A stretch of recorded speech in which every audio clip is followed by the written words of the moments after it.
Species. Beard care is a passionate affair, and just like me, Viking Revolution takes that very seriously. Let's face it, your beard makes a statement, so make it a good one and embrace the Viking experience. From beard oils and balms, to combs and brushes, and of course, mustache wax, you'll find everything you need at VikingRevolution.com. Don't have a beard? Sorry to hear that. I bet you have a special beard in your life though. Viking Revolution Premium Beard Care Products.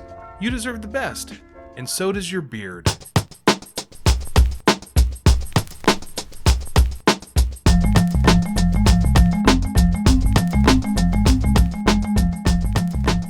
So I'm coming up on the first anniversary of Mindy the dog living with our family. So it's given me time to reflect. Thank you. Mindy the dog has made it through. You know, she hasn't violated parole, been called back to prison, Right. which is good. But there's, things I look back now, like before you have kids, or like things you wish you knew. And as a dog owner, there's some of those things that also are on that list. And one of them that I thought was an unexpected part of dog ownership was naming your dog's asshole. Yeah. No, I'm not following. They don't tell you that on petco.com. Okay. Because I don't think that's a thing that people do.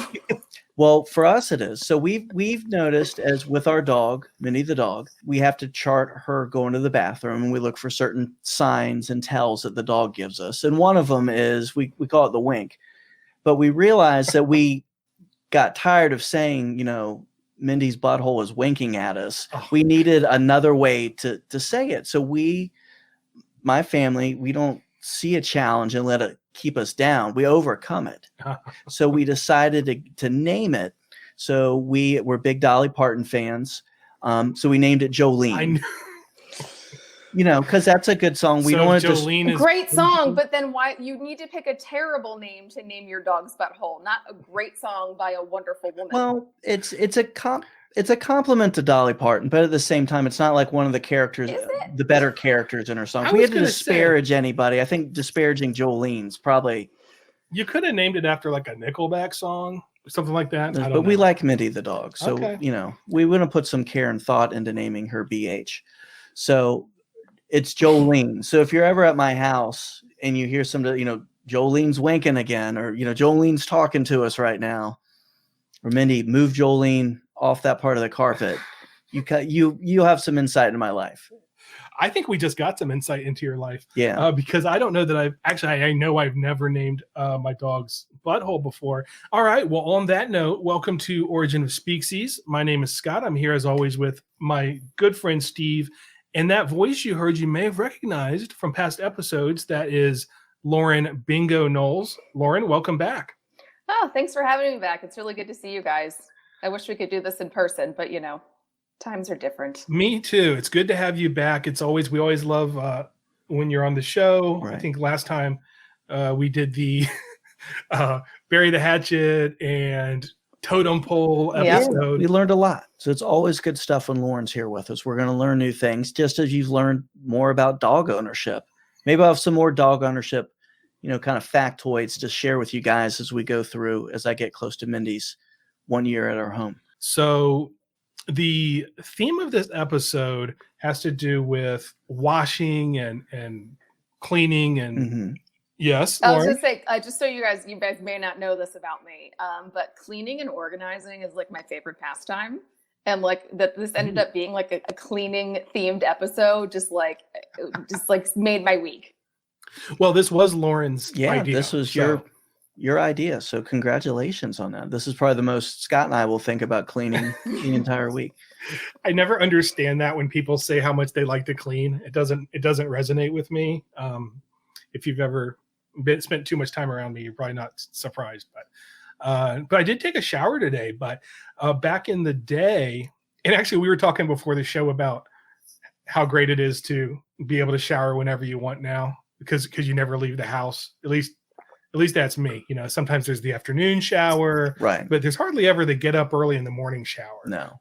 Generally, something's gone really wrong if I'm having a shower before I start work in the day. Something's off. Right. I'm going to court or something. Yeah. Yeah. For the first time in months, I showered last, I guess it was Tuesday morning before work, because I finally got a new work laptop. and I had to go meet the IT guy to like give him my old one and the new one to swap the data and stuff. So I had to like meet him at like 9:00 in the morning, and I was like, should probably smell decent, just as a courtesy. Yeah, that was the one person you didn't need a shower for. Probably was. Well, do you find yourself? I don't know about you guys. I find myself almost showering like Lunchtime.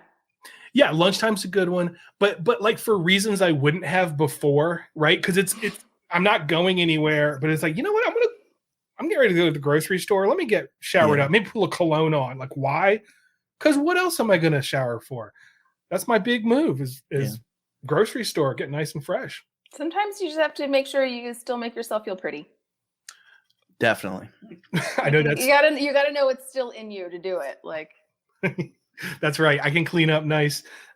Well, speaking of cleaning up nice, and last month or a few weeks ago, we had MC Search of Third Base on, which was a big thrill for Steve and I. And it was episode 87, if you haven't heard it. And Search dropped a bunch of knowledge on us about the golden age of hip hop. However, he did also drop some folk etymology about the idiom, don't throw the baby out with the bathwater. And I don't blame him, because it is one of the juiciest folk etymologies out there. But Steve and I thought, hey, this might be a good chance to bring that one back up and go over the true meaning and the true history of don't throw the baby out with the bathwater. So we did it back in season 1, but we're going to do it again. This is the first one we've done again, and I think it makes sense. It deserves it. It's a good one. It's a good story. And this was back when you were doing all the work on the show, and I just showed up and made smart mouth comments.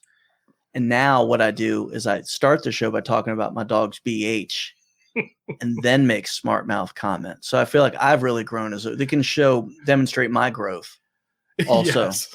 So before we get to the folk etymology and the actual origin, let's talk about what the phrase means. I said this in a meeting a few years back, and I got a lot of funny looks. And so I know it's not one that everyone's familiar with. Before I get started, Lauren, do you know this phrase? Do you use this phrase? Have any idea what it means? Okay, well, I have heard it. I don't use it much. I thought I had heard where it came from, but I think I remember listening to the episode where you guys did this the first time. So now I think I have where I got the information all swirled around in my head. I don't know where it came from. But I believe it was like you took like your annual bath and like the man of the house went first, and then it went down the line. And then by the time it was the baby's turn, like the water was so disgusting that you could like lose a baby in it and then like accidentally like dump him out when he dumped out the water. Right. Which is kind of comical, but it's so we'll get to that a little bit as well. And so gross. That is pretty gross. But what about as far as just the meaning of it? Like, don't get carried away. Okay. Is usually how I heard it being used. Yeah. This one is surprisingly flexible as an idiom. The more I've read about it, it doesn't really just have one meaning. Steve, do you use this one? I do. It's hyperbolous, and I think it shows just because you're cleaning. If your pastime is cleaning, which still blows my mind. But if you're really into that, you're passionate about that, just because you don't offset what you're trying to do by overdoing it. Yeah. Don't, you're trying to clean your filthy bathwater out. Don't get rid of your 17th child because you've done that. Right. But I think, Lauren, it reflects well on you. It's one of those hyperbolous things I could see a dude saying because it's harsh. We really don't mean that. But Lauren, being the nice person that she is, isn't going to say that.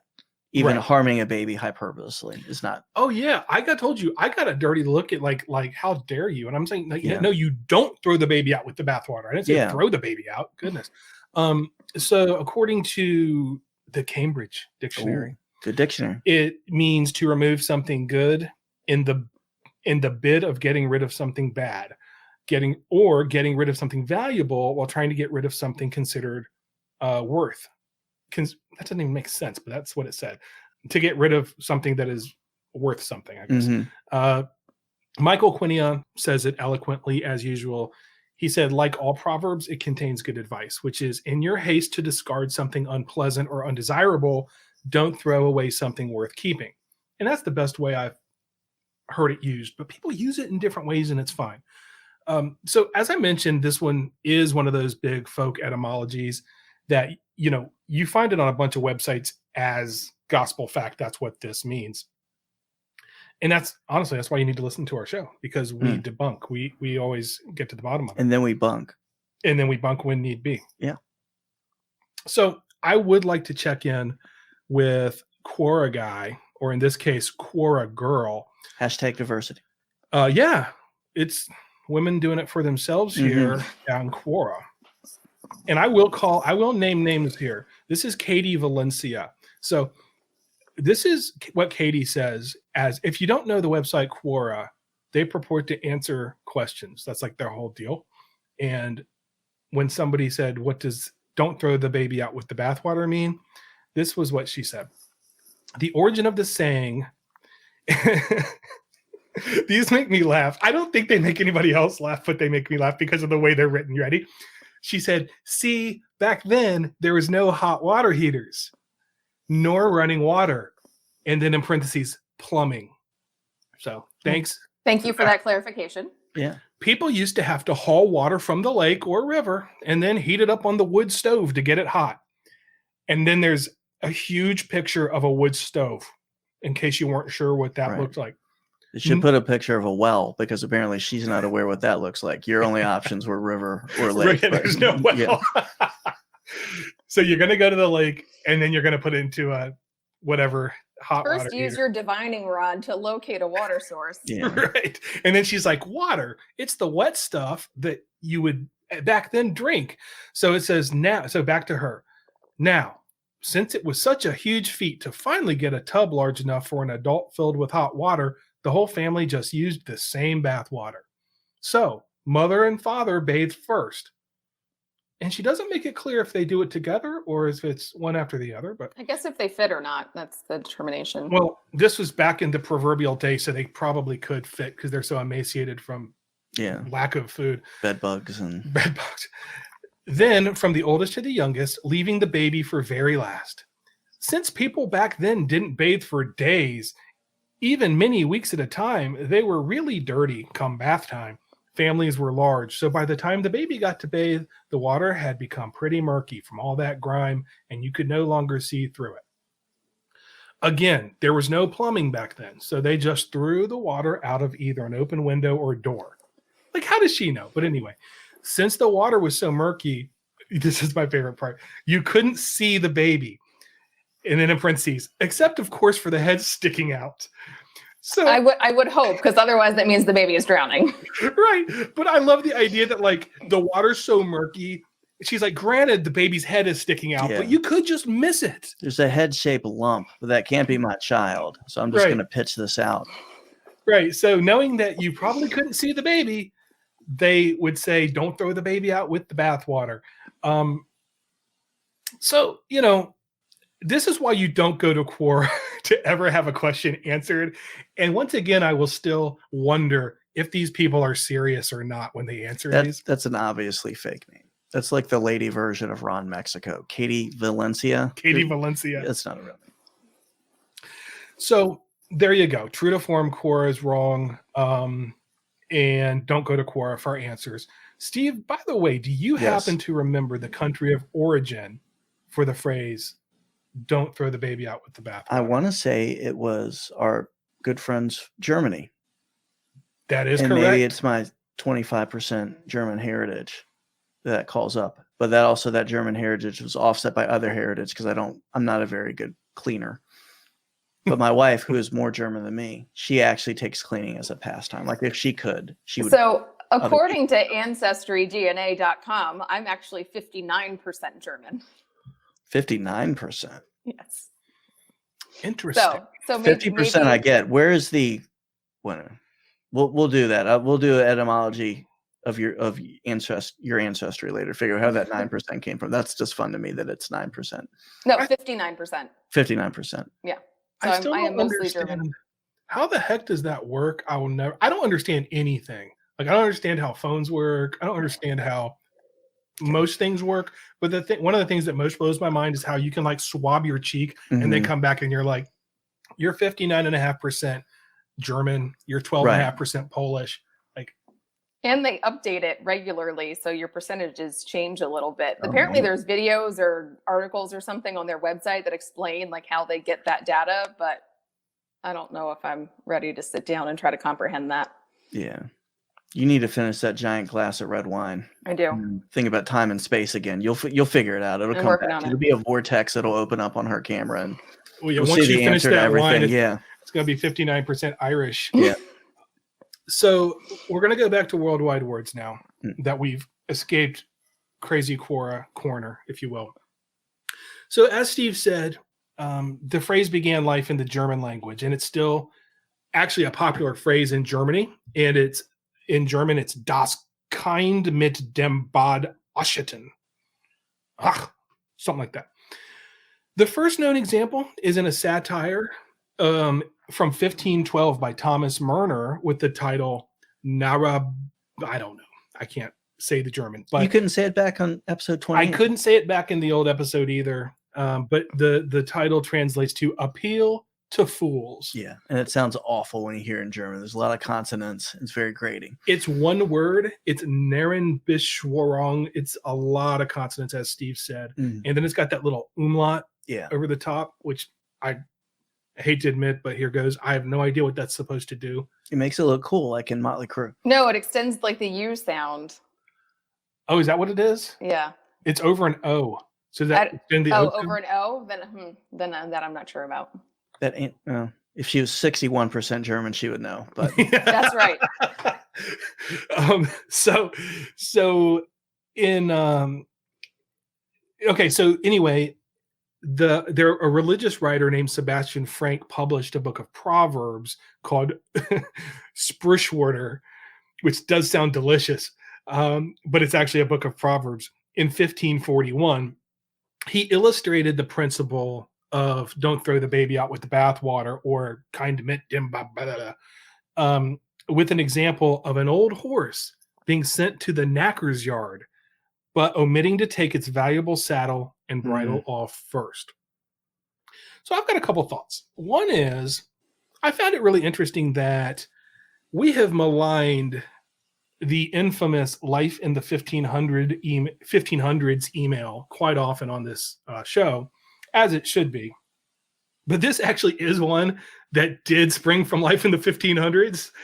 So, even a broken clock is right, I guess, twice a day. So, so there's that. But then the other thing, would you all allow me to digress for just a moment, please? Absolutely.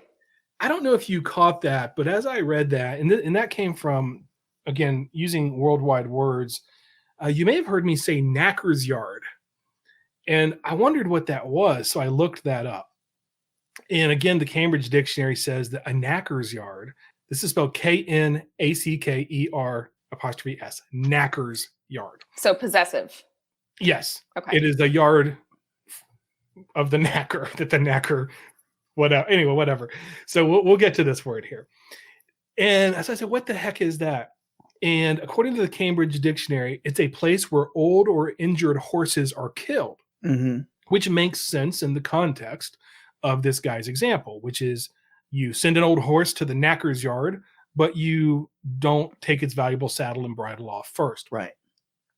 So I looked a little bit more into that beyond just what the Cambridge Dictionary said. I looked at Wiktionary, which I'm not even sure if Wiktionary is legit or not. I think it's kind of like, Wikipedia, right? It's same deal.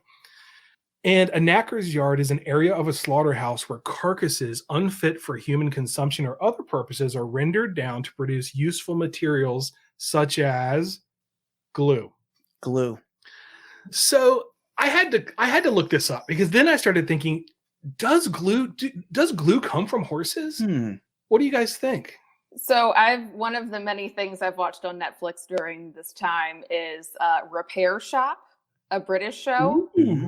And it's this little cottage in like the countryside in England somewhere where all these very talented artists restore like family heirlooms or really important, like, toys. Like they're not necessarily valuable, but they're just, important Right. to like these family tradition, or important from your childhood. And there's this one woman that repairs broken ceramics. And often when people have tried to repair them themselves at home, she has trouble getting the glue off to repair it correctly because it's an animal glue. Mm-hmm.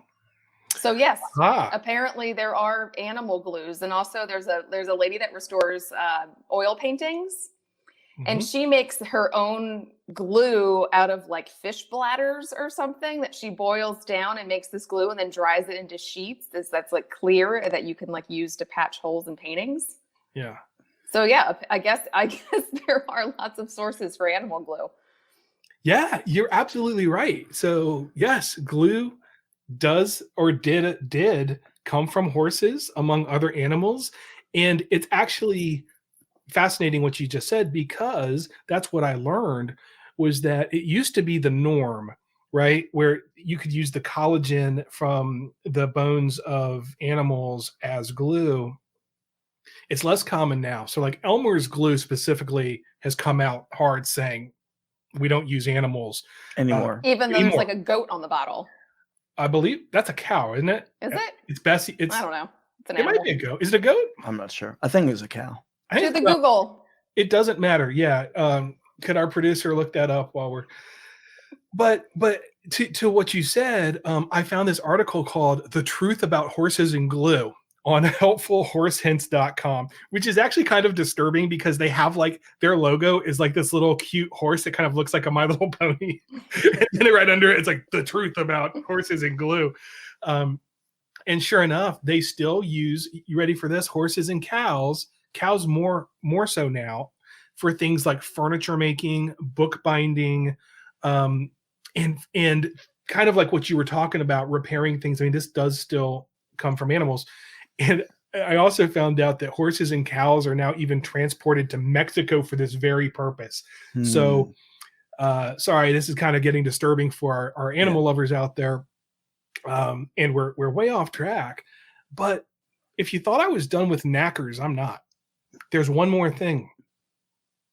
So after I learned this, I saw the term knacker. So there's the knacker's yard, where they make glue out of, animals that are no longer can be used for anything else.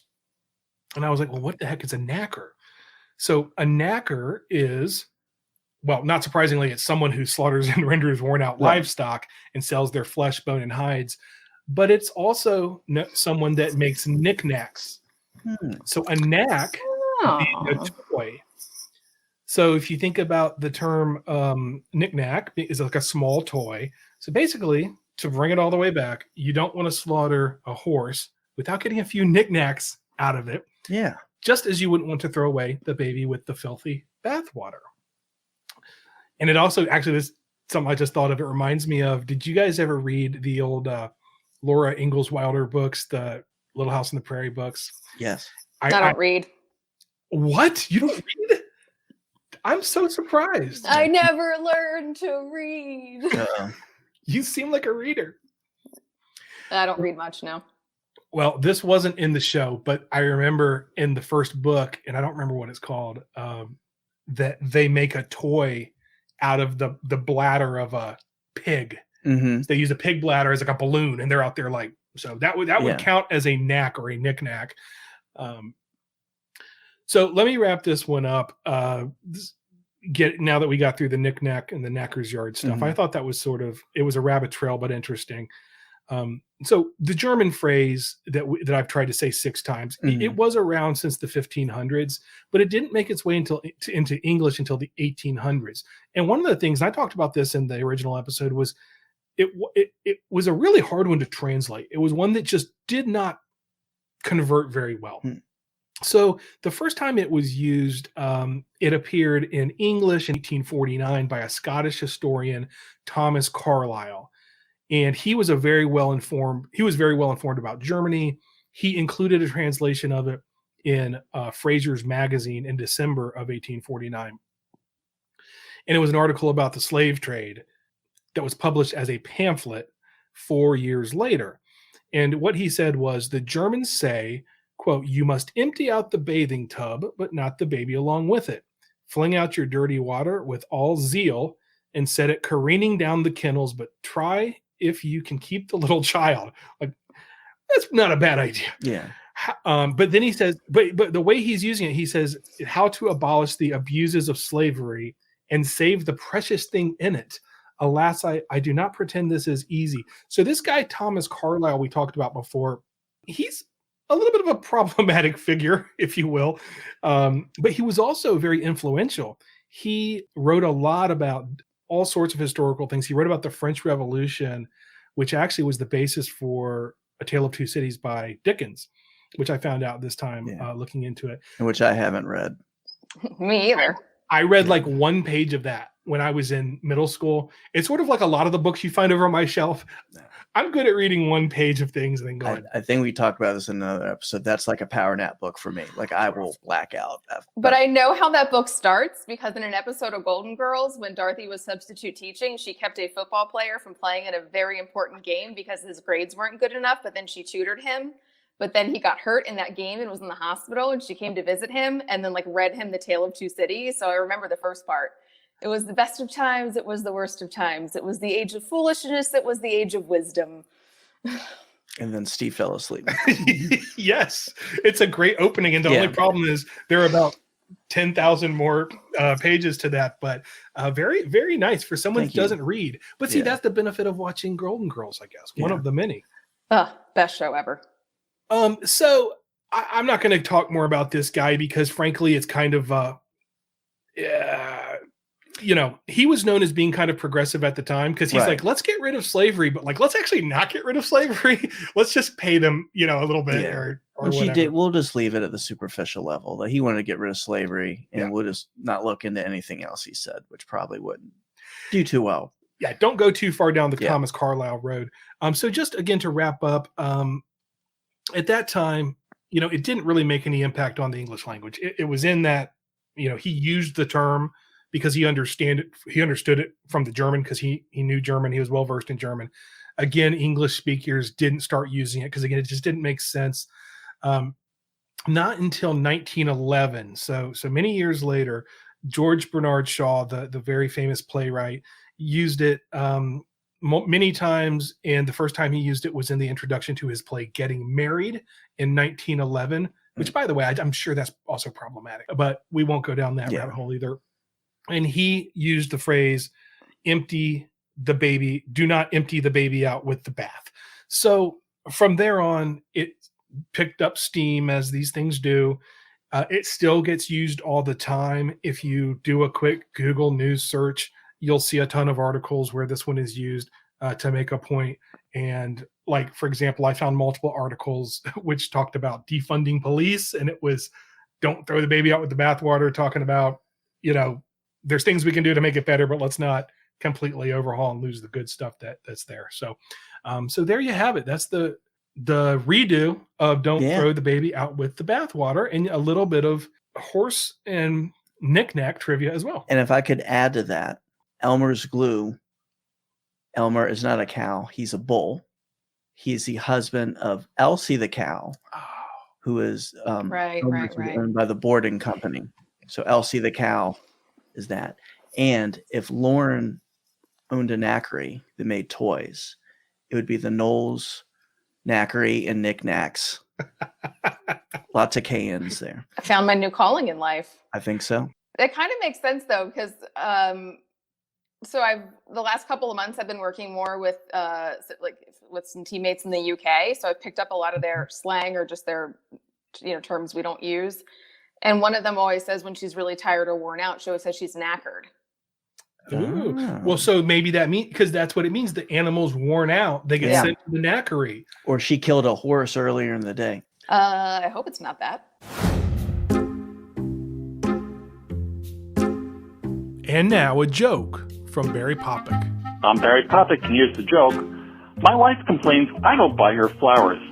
To be honest, I didn't even know she sold flowers. For more jokes like this and much, much more, go to barrypopick.com. That's Barry Popick, POPIK.com. And now back to the show. So, all right, well, 50 Lauren, 50. did you bring something for us? I believe you did. Oh, I sure did. So I chose it'll all come out in the wash. Ah. So variations are, it'll come out in the wash, or it will all come out in the wash. Like variations, sometimes there's the all in it, sometimes there isn't. Mm-hmm. But basically the thought is that the dirt of an item of clothing will release from the fabric and become clean in the laundry, eventually, washing out in the laundry.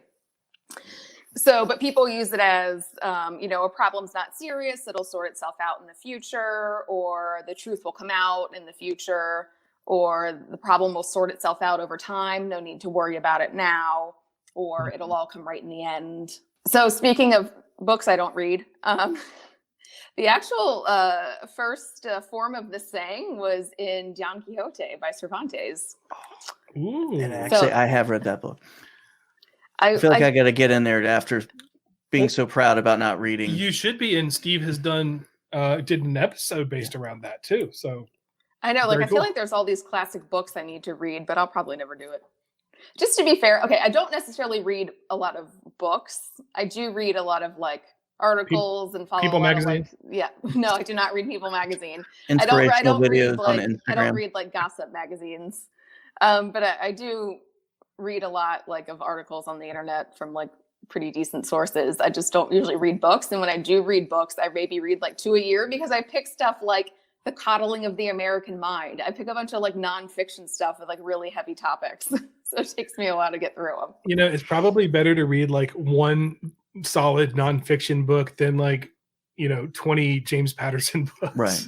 So yeah, you're okay. But anyway, so back to Don Quixote, another book I didn't read. So the first instance of this is where he says, all will away in the bucking. So what bucking is when you buck clothing or cloth, it is when you steep it in lye as a form of bleaching. Okay. As a person that owns a very old Virginia housekeeping book about teaching women how to clean and run their households, I've actually read about this process before, and also how it's kind of similar to bluing, where they use this kind of blue tinted wash to tint yellowed fabrics that were once white as a means to counteract the yellowness and make them look white again. Anyway, fun fact. Well, hey, you said you steep it in lye. What is Lye? Lye? Do you know what that is? It's a caustic ingredient used to make soap. If you remember back to Fight Club, when he pours that chemical and burns his hand. Yes. That's lye. Got it. So then that was way back in the early 1600s is when that book was published. And then later on in 1876, Henry Festing Jones, known for being friends with English novelist Samuel Butler being known for writing some stuff that I've never read and you may not have heard of, but also for doing prose translations of Iliad and Odyssey that we still use today. So I guess that's his claim to fame. Yeah. Once quoted Samuel Butler as saying, "As my cousin's laundress says, it will all come out right in the wash." I do like too that the idea of washing was a little different than now. I mean, you're using caustic chemicals to sort of dye something more so than, whatever we think of as washing now, which is just. But think about how filthy everything was back then. Yeah. Getting the white out, this wasn't I spilled a little coffee on my white t-shirt. This was probably someone, my 7th kid died today in the thresher. Can you get his blood out of the shirt? This is the only shirt I own. Yeah, this another theme for this episode is just filth, how filthy things were, and how the bar for something being clean was so different. But I do think it's interesting that this one is similar in time period to the first one we did, which was 1500s. This was early 1600s. So it still blows my mind that some of these phrases started 400 years ago and we're still using them. It's bizarre. It really is. So another kind of related one that I think I've heard used even more than it'll all come out in the wash is that it'll all come out in a wash. When they're using wash as a term for nothing gained. Right. It was a wash, it was useless. And that, I've heard being used is also kind of a similar meaning, it'll all be right in the end, almost in a transaction in friendships, where it's like that's what I've heard a lot of my friends say. It's like, like, oh, you just bought me dinner, I should do this or whatever. And it's like, oh, it'll all come out in a wash, meaning that like over time in our friendship, the things we do for each other, it kind of evens out. So don't worry about like, paying me back for dinner, just get me some other time and that kind of thing. So I thought it was funny because I had always heard them and I always thought maybe people were using it wrong. Mm-hmm. But actually, I mean, it still kind of makes sense if you think about wash as in the other usage. Yeah, that's so interesting. They are different. They're completely different, but they have the same connotation. One has to do with an actual washing something, coming out in the wash, everything will just, and the other one I think of, well, it's a wash, is like it's a tie, like you said, nothing gained, nothing earned. But at the end of the day, you're sort of saying the same thing of it is what it is, kind of like it all works. It all just works itself out, and they both do sort of mean the same thing. So very interesting. Except maybe with the last example, like if it doesn't even out with you, how to use lie and can weaponize it. Like, you better get the next round of drinks or you're going to have a big bucket full of strong chemical come through your window. Yeah, that's also where Let Sleeping Dogs Lie comes from now. I feel like some parts of this podcast have taken a very violent turn. It's the Germans' fault. That's right. Out with the Germans. We used to have every episode with something German in it, and it always took a turn. But well, one happy thing I read not too long ago was there's like words in German that don't really have an English translation, but they like tried their best to explain them. And one was Gummerspeck, which translates to grief bacon, and that's the term people use for like the weight you put on, like when you're sad or grieving. Grief bacon. Yeah, Gummerspeck, grief bacon. Huh? It sounds like a jam band that opened for fish. It sounds like I look like with my shirt off in April. Grief bacon. I definitely have experienced grief bacon before. Just as Steve talked about in one of our previous episodes, probably also some grief carbs with the sourdough bread. Oh, yeah, a lot of sourdough. That's good stuff. Awesome. Well, thank you, Lauren. That was tremendous, as always. So, Steve, what did you bring for us? So, thank you again to Lauren Bingo Knowles Knackers, and Knacks for joining us this evening and inspiring us with our wash or clean themed episode. So, thank you very much for that. If this doesn't inspire you to do laundry, what will? Nothing. No, yeah, probably. My wife getting mad at me again, which will happen. So the idiom that I'm going to do this evening is washed up. This phrase actually has two meanings: an original usage dating back to early 17th century and a modern usage dating back to the early 20th century. However, the modern usage was clearly informed by the first usage, but it'll make sense as I go through the history as it all comes together. So I want to give credit to an article on Word Detective entitled Washed Up that really set me on my path of putting all this together. I'll quote them here at the end, but we give them credit for kind of giving me the outline to how to approach this. So first, let's define the modern usage of the term washed up. So I'm going to use Merriam-Webster. And by the way, nothing against Cambridge or OED, but Merriam-Webster is pretty good and they're free, unlike the OED. So I feel like we gotta give Merriam-Webster a little bit more attention than I've been giving them lately. It used to be, this just popped into my head. It used to just be Webster, right? Because I remember every paper I wrote when I was in like 7th grade was like, Webster's defines insert word as whatever, because Noah Webster. Now, who's Merriam? Merriam got... That's a good point. The cranberry, getting in on that's a whole other episode. But anyway, you just blown my mind. We'll do an episode on how... Lauren's going to crack time and space and tell us. She'll take us back to the moment where... Yeah, wait till I'm awake for 4 hours in the middle of the night and it'll come to me. But didn't you guys, you have to admit... Yeah. That you Webster's remember saying, dictionary. According to Webster, how many papers started with that? Anyway, maybe it was just me. But and I do want to hear about the space-time continuum at some point. We'll fit that in there, I'm sure, sometime. Bonus episode. So back to Merriam-Webster or Webster or whatever it is. The definition of washed up is, quote, no longer successful, skillful, popular, or needed. And the examples they give are washed up athletes and a washed up actor. So I feel like it's an idiom that everyone knows and understands when they hear it. Even if you were new to the English language, it just instinctively almost makes sense. Something's washed up. It's no longer has its value. You hear it, it comes together. But this will make even more sense when we discuss the origin of the term. and it originates with maritime law. Bringing in the maritime. Let's go back to the proverbial day. Yes. Way back in the day. So for context, I think that we take it for granted a lot of the advances in technology and communication over the last 100 years. For most of history, if you needed to move something from one place to another, you're going to use a boat. You're going to go to another country, you're going to use a boat. So first steamboat invented in 1807. Boats didn't begin to use gasoline engines until 1886. So life on the seas was dangerous. If you're on a ship or a boat, your life is in danger. There's a good chance you're going to die. Your ship's going to crash. According to a lot of other idioms we've looked at, you're probably going to get flogged. I was going to say, Cat of Nine Tails is coming out. Yeah. So even though, as we learned from Zorro the Gay Blade, sometimes it can be helpful. You can come out and have some skills with a whip, but being on a ship and back in the day, not good. So ships are crashing all the time. Ships were sunk. And in the process of that, things would happen as the ship was going down. They would have to abandon cargo to stay afloat. They'd have to jettison what they had. This happened enough that there were legal terms created to address the various situations that happened when you had to get rid of what was on your ship or if your ship crashed.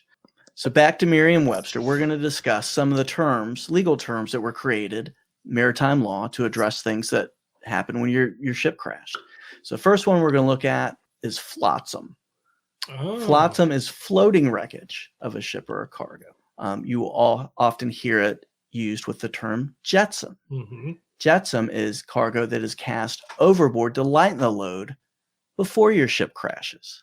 Okay, so you're throwing it out. Mm-hmm. Yeah, so basically it's like Treasure Island. They got the barrel of apples. You start throwing those out.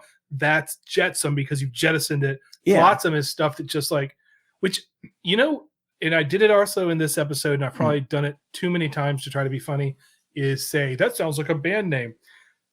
This is one piece of trivia I do know. There is a band called Flotsam and Jetsam. Mm-hmm. It was the bassist for Metallica's band before. That was. Jason Newsted was in it. And that's the only thing that I knew about that going into this. Yeah, that's the only thing I know about it too. Here's the thing, though. Was it named for what Steve just described? Or was that band named after Ursula's two eels in Little Mermaid? Her eels that did her bidding were called Flotsam and Jetsam. So Lauren Bingo knows looking through time and space. The next thing I was going to comment on is from Merriam-Webster's dictionary. And on the page where they define jetsam, they have an article called Flotsam and Jetsam Aren't Just Ursula's Eels. So they expand a little bit. Look at that red wine paying off. So they discuss, according to this article, English speakers started using flotsam, jetsam, and a third term, login, as legal terms in the 16th and 17th centuries. The three words were used to establish claims of ownership to the three types of seaborne vessel-originated goods they are named. Flotsam was anything from a shipwreck. The word comes from the Old French float, flotter, meaning to float. Jetsam and login were items thrown overboard to lighten a ship. So login was distinguished from jetsam by having a buoy attached to it, so the goods could be found if they sank. I wonder if you would pre-buoy stuff, right? Yeah, because it happens so often. Probably you're like, this is my favorite copy of, Pride and Prejudice, or what was the one, Tale of Two Cities. Right. I'm gonna put one of those foam buoys on it. I don't know if throwing it in the water was the best way to deal with it, but maybe it would. I mean, probably not, but yeah. But I do wonder if that was.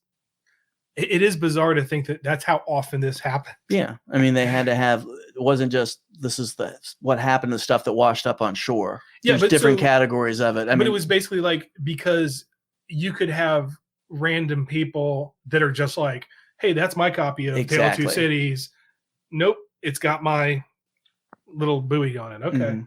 So this article also mentions the earliest evidence of flotsam being used in 1607. So to confirm where that came from, we're going to go to our friends at Phrase Finder. So the first appearance of flotsam in print comes from a book in 1607 by a gentleman by the name of John Cowell. So before I get going, you both know how much I love a good, clunky, long book title. Oh, yes. So John Cowell's book, which is actually one of the first law dictionaries, here's its title. The Interpreter, or book, containing the signification of words wherein is set forth the true meaning of all, or the most part of such words and terms as are mentioned in the law writers or statutes of this victorious and renowned kingdom, requiring any exposition or interpretation. And the quote is, Wow. at a special brotherhood held at Sandwich, decreed to give the Lord Warden of free gift, and not otherwise the third part of all wrecks and findles floating, and half of all wrecks and findles jetsam, fees dryin to the lawn was shore. So as they get going, it got more old Englishy, and maybe the writer was a little intoxicated. So I believe perhaps the term findles next to jetsam was flotsam. So basically, what I'm hearing there, I try not to pass out as you read that title. Thank you. Was something where the Lord gets like some of the flotsam and jetsam as tribute or something, or Yes, I completely misunderstand it. Okay, you were there. They get a third of it, I think. that's kind of bull crap. So wait, you've already like had a shipwreck, Mhm. and now some guy gets a third of your flotsam and jetsam. It could be. It was a royal person. So you actually lead to something else I found very interesting. So frankly, when I researched this, the book title was enough for me. I was content to move on. Yeah. I mean, Yeah, does I that did a even fit on the cover of the book? How do you like abbreviate that to make it like fit on Somebody the had a spine? hand cramp just by the title page was done. Mhm. So you would think this is a pretty, plain vanilla book. Again, one of the first law dictionaries. But I did some more research on John Cowell. I found out that this book was just not an innocuous law book. This book was ordered to be burned in public. Wow. And John Cowell pretty much lost his life because of this book. Whoa. So based on some research I did, I ended up in a publication called The Proceedings of the Cambridge Antiquarian Society, published in 1964. It's an article in it discussing alumni of King's College School. And the article is called King's College School in 1564 by Sir John Gray. So I haven't looked up John Gray yet. Let's find what happened to him. They give you kind of a high level what happened to John Cowell. So we first learn about John Cowell acting on the advice of Richard Bancroft, the future Archbishop of Canterbury, was recommended by him to take up the profession of law. So as he did this, he created his book, The Interpreter. We'll just call it that for now. In that book, he promoted the idea of something called royal prerogative, which is defined as a body of customary authority, privilege, and immunity attached to the British monarch, recognized in the United Kingdom. The monarch is regarded internally as the absolute authority, the source of many of the executive powers of the British government. So we mentioned before a lord getting to take a lot of stuff. Yeah. So in The Interpreter, John Cowell was really big on royal prerogative. One of the common law judges by the name of Sir Edward Coke, who was in the Chief Justice of the Common Pleas, took great exception to this and essentially went after John Cowell. So you would think that when John Cowell was attacked, the king of the time would probably want to put his neck out for him to help the guy out. Because again, he's putting out there for royal patronage. He's got his back. He's trying to get him a third of all flotsam. And this isn't just any king. This is King James I, the King James Bible king. Oh yeah. So kind of a big player, I would say. Yeah. But according to this article, James would have been very desirous of giving the author his fullest possible support, but had been on the throne long enough to learn that self-interest required him to trim his sails to the winds of change. So basically, King James told the council to go easy on him, but didn't do too much else. Make it a painless death. So didn't get Cowell out of trouble. He ended up in custody for several years. And I had mentioned earlier Richard Bancroft, who became the Archbishop of Canterbury and encouraged Cowell to pursue the law, eventually intervened to get him out. So got Cowell released. The book was still targeted and was burned. It was ordered to be burned in public. And Cowell, who was 60 plus years old at the time, never really recovered. So a few years later, he died. That's quite a story. Well, that was a good story. And little known fact, his great grandson today, Simon Cowell. That's one reason why he's still so cranky, is because he had to deal with that bull crap. So to get us back on track, flotsam and jetsam are words related to items that are washed up. They first appear in Cowell's book, which essentially killed him. And as time progressed, you don't hear about logging that often. That kind of Yeah, went I've away. never But heard it. flotsam and jetsam seem to be used together. So back to phrase finder. The first use was in Cal's book, but a use of the word that made it popular was in the diary of Mr.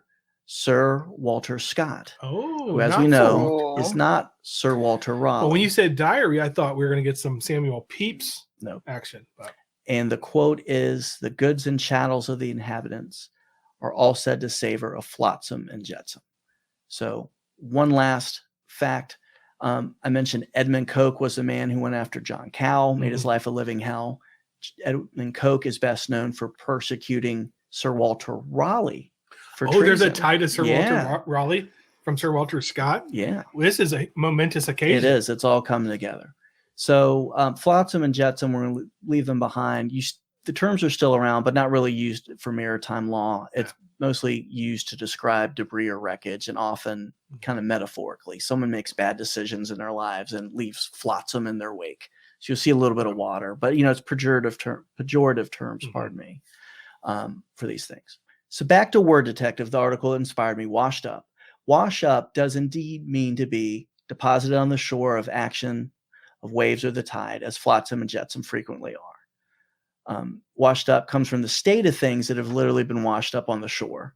So when something shows up and it's been washed up on the shore, it's not in the shape it was before. It might have been a great book. It might have been a great, whatever it is that you were shipping. It's not the same. It's not going to be in good shape. With one exception. If it's in a FedEx box and you're Tom Hanks. That's right. And Castaway. That's good. Which is a tremendous movie. And Great movie. he got some good flotsam and jetsam that was still in pretty good shape. But other than that, yes, you're right. That Tale of Two Cities book I talked about earlier that's been in the ocean for the last month is going to be in terrible shape. So thank you. Thank you for bringing Tom Hanks into this. You're It's welcome. always good to bring Tom Hanks into that. And Wilson. So we've established National that treasure. the original meeting was washed up. Things were literally washed up. They had been on a boat, no longer were in good shape.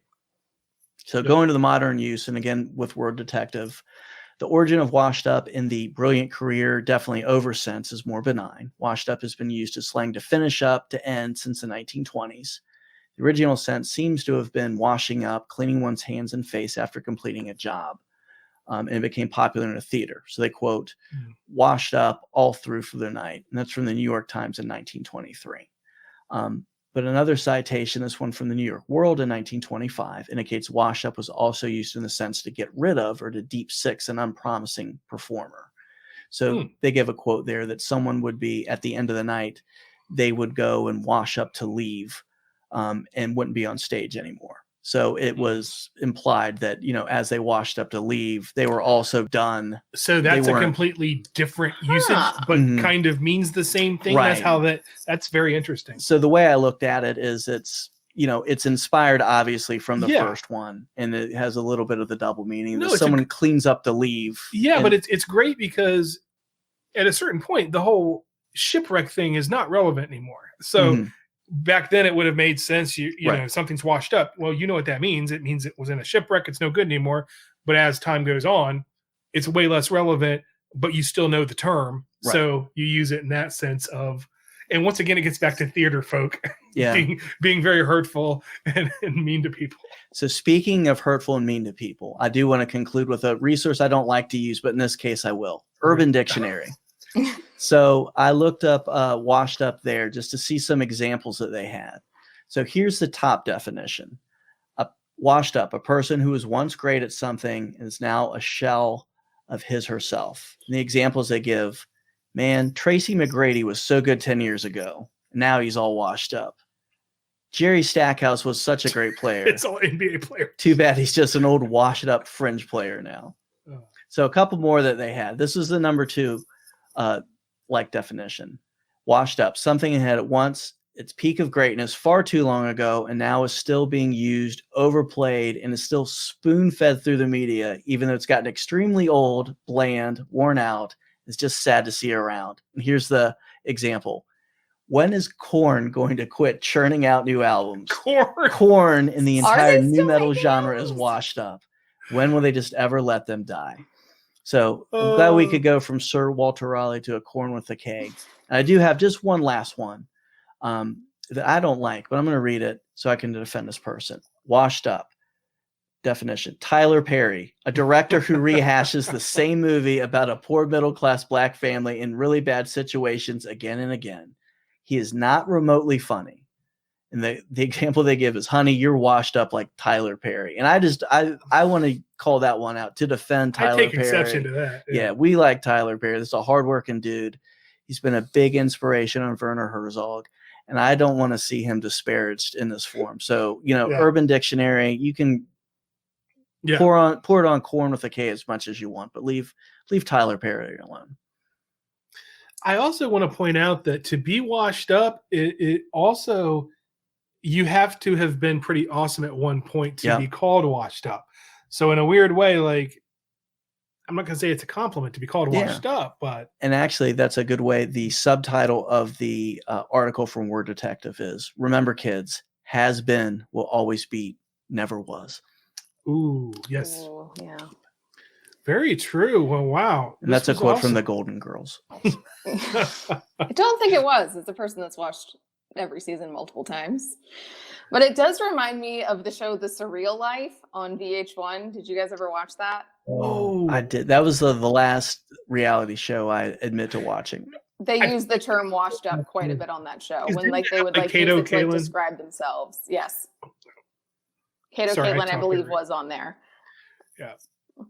Vern Troyer was on there. They had several seasons, and they had like a lot of actually great people on them. And some of them you actually really grew to love from watching the show. But they did often refer to themselves as washed up. Yeah. That was a great time to be alive when they were doing those shows. And I don't know if they still do them, but Rock of Love, The Surreal Life, those shows were pretty good. I mean, I guess it depends on your definition of good, but yeah. As people who can't finish Charles Dickens. Yeah. I think we don't read, but yeah, we watch The Surreal Life. Absolutely. All right. Well, I think we've got it. I think we've got it. Well, Lauren, thank you once again for joining us. We have to do this more often. Great idea for a show. Yeah. And I feel feel cleaner and fresher after I don't this. feel inspired to clean in the least, but I feel smarter. And I'm glad we got to spend some time with Lauren Bingo Knowles. I actually have laundry going right now. While we recorded this, I had laundry in the washer. Well, we'll let you get back to that. Thanks, Lauren. Thank you. It's nice to see you guys. You too. Well, that's our show for today. Special thanks to our good Species super friend, Lauren Bingo Knowles. We hope you enjoyed her segment. Also wanted to read a great review we received on Apple Podcasts from Alex Baitma, entitled Awesome. I really enjoyed this podcast. I love learning about phrases and their hidden meanings. Thanks Scott and Steve for a fun and interesting podcast you created. It's llama-rific. And is there anything better to say than something is llama-rific? I don't think there's any higher praise we could receive. I like it too because it references what was that? Was that our first show? I think of the season it was we talked with about? Caesar the No Drama Llama. That's right. And the fact that she still likes us, even though it wasn't about an alpaca. Right. I really appreciate that too. Thank you, LX Baitma. And if you leave us a 5-star review on Apple Podcasts, you may hear it read on the show. Thank you very much for listening to Origin of Species. All right, Bob's your uncle. Watch out for bears, and kale is from the devil.